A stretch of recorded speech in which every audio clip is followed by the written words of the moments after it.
So I'm playing clips from Bernie Sanders' tour against oligarchy. Understand this is a man that has been fighting against oligarchy for decades. He used to talk a lot about the Koch brothers, but now he's focusing more in on Elon Musk, Jeff Bezos, especially Musk, though, as he is essentially this unelected bureaucrat that has enormous influence within the government. There was that meeting where he's there with his son in Trump's office, and it definitely looks like he is the one calling the shots. Millions of Americans in Nebraska, in Iowa, in Vermont, and all over this country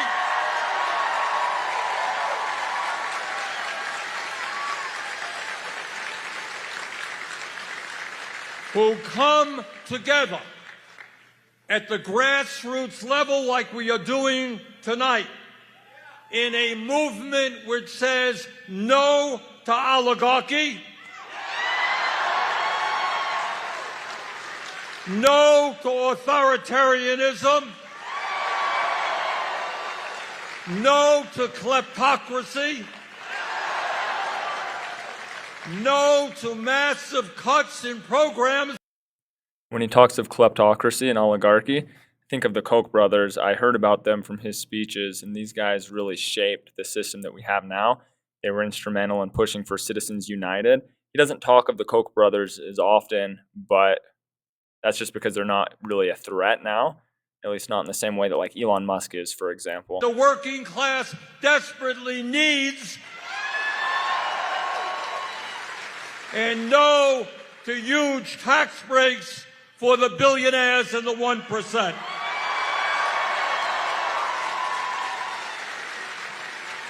And that, my friends, is why we're here in Omaha tonight. And it is not just Republicans. Billionaires contribute to the Democratic.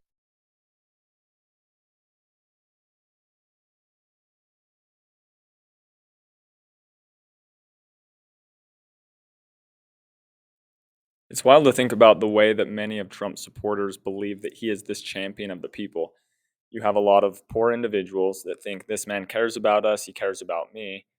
Any politician who actually cares about the people, they're not going to be trying to cut agencies like the Consumer Financial Protection Bureau. They're not going to be trying to cut Medicaid and Medicare. Bernie understands this, and he's a great communicator, which is why it's good for him to go around repeating these messages. It would be great for other Democratic politicians to do it as well. But at this point, MAGA is so far gone that a lot of them aren't going to be convinced. You're really aiming for the independent-minded people who just barely voted for him, who were just barely convinced. In English is that Trump believes he can do anything he wants to do. The law does not apply to him. And that is exactly how he has been behaving. In violation of the Constitution and federal law, Trump attempted to suspend all federal grants and loans. He tried to block funding for Medicaid, Head Start, food stamps, homeless veterans, and so many other programs. Thankfully, millions of people said, "You're not going to do it." The courts stopped them for the moment. These programs, Social Security, for example, Medicaid, they help the elderly. They help individuals that need this financial assistance the most. You cannot claim to be a champion of the people while you are going after these programs.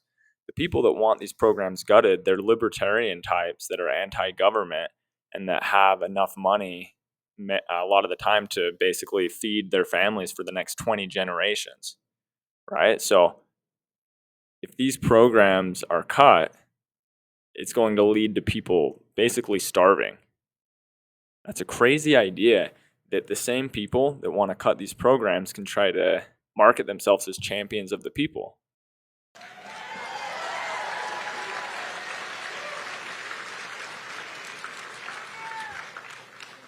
He has eviscerated major agencies like USAID, who are providing the help that the poorest people in the world need to stay alive. So the richest people in the world are saying to the poorest people in the world, the United States is not there for you. That is a disgrace. They have eviscerated the Consumer Safety Protection Board, which has helped ordinary Americans gain billions and billions of dollars from the illegal actions of banks and corporations. They have eviscerated the National Labor Relations Board.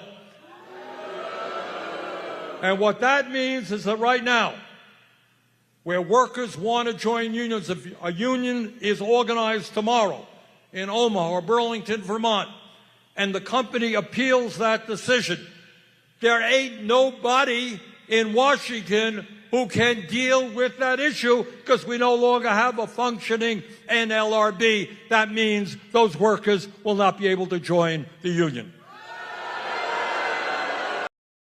Again, politicians that are actually champions of the people, they're going to like the National Labor Relations Board. They're going to like the Consumer Financial Protection Bureau.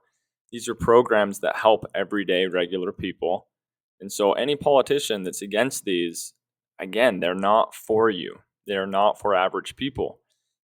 And it's sad that we don't have enough political literacy in the United States for most people to understand how obvious that is.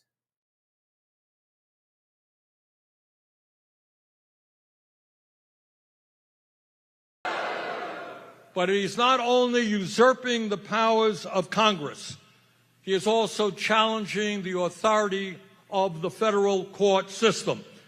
And I don't know if any of you have been listening to what Vice President Vance has been saying. This is a guy who went to Yale Law School who has concluded that the federal courts do not have authority to stop a president from doing something unconstitutional. And I'll tell you what, it's not only usurping the power of Congress, challenging the court system, he is doing what authoritarians all over the world do. You go after the media. They have sued ABC because they didn't like a program. They are suing Meta. They have sued Meta, which owns Facebook and Instagram. They are suing 60 Minutes for a program they didn't like. How can you claim to be a champion of the First Amendment when you're trying to sue media companies or news agencies that report in a way that you don't like? Again, the idea that Trump is this champion of free speech, it just doesn't hold up to scrutiny. And again, it's sad that we have a country where so many people are politically illiterate and can't understand that idea. Suing the Des Moines Register because they did a poll that he didn't like. And now the FCC is investigating PBS and NPR.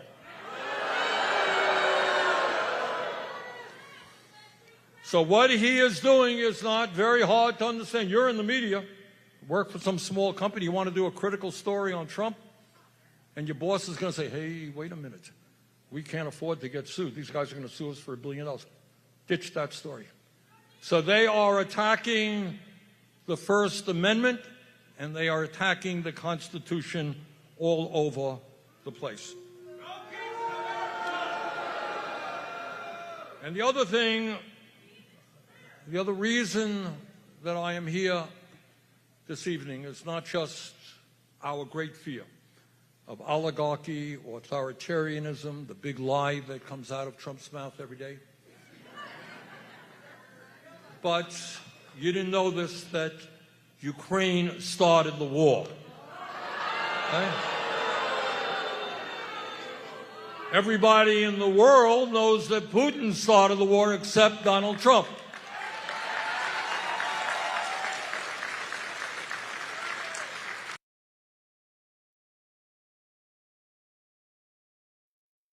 Just wanted to say thanks for watching. I'll have more videos coming out. Don't forget to like and subscribe.